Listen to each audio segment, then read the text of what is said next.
في سلسلة اتيكات فرجة هنتعلم في كل مرة واحدة أو أكتر من قواعد الاتيكات بسهولة وسرعة ومن غير تعقيد، واللي بيها هنقدر نتعامل مع الناس ونتصرف قدامهم بأفضل شكل ممكن.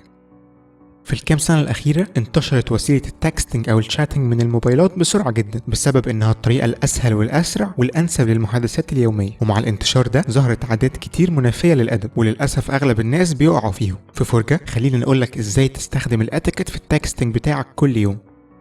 التكستنج هي وسيلة غير رسمية للتواصل، بمعنى ان ما ينفعش انك تبعت لمديرك او لمدرسك تكست الا لو هو اللي اداك الاذن او بدأ هو التكستنج. الايميلات ورغم انها مش عملية زي الشات ولكنها بتظل الطريقة الانسب للتواصل بشكل رسمي.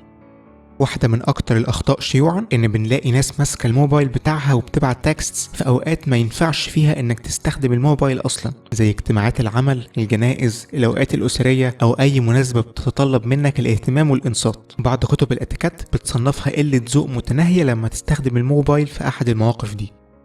لما تجيلك مسج حاول تفتحها وتقراها في أسرع وقت. الناس دايما بيتضايقوا من الشخص اللي بيتجاهل النوتيفيكيشنز، بس الأهم من إنك تقراها بسرعة إنك ترد عليها فورا بمجرد ما تقراها. حتى لو مش فاضي اعتذر بسرعة واكتب له إنك هترد عليه أول لما تفضى. كل الناس بيعتبروها إهانة لما حد يقرا المسجز بتاعتهم وما يردش، علشان كده الأفضل ليك إنك ما تقراش المسج أصلا لو مش هتقدر ترد عليها.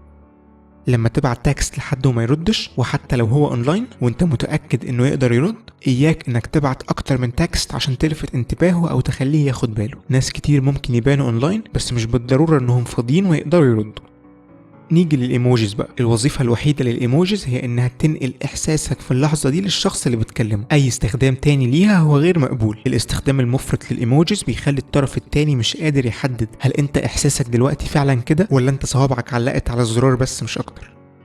خليك منتبه للوقت اللي تنهي فيه الشات. لما تلاقي الطرف التاني بيرد بردود قصيرة او لما تلاقي ان مفيش حاجة تانية تقولها انهي الشات فورا. وتجنب الاسئلة اللي من نوع انت رحت فين، انت ساكت ليه. كتير من الناس بيتكسفوا يقولوا انهم محتاجين يقفلوا الموبايل او يعملوا حاجة تانية، فمن الذوق انك تديهم القدر ده من المساحة من غير ما هم يطلبوا.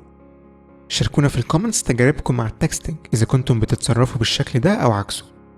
نشوفكم الفيديو الجاي.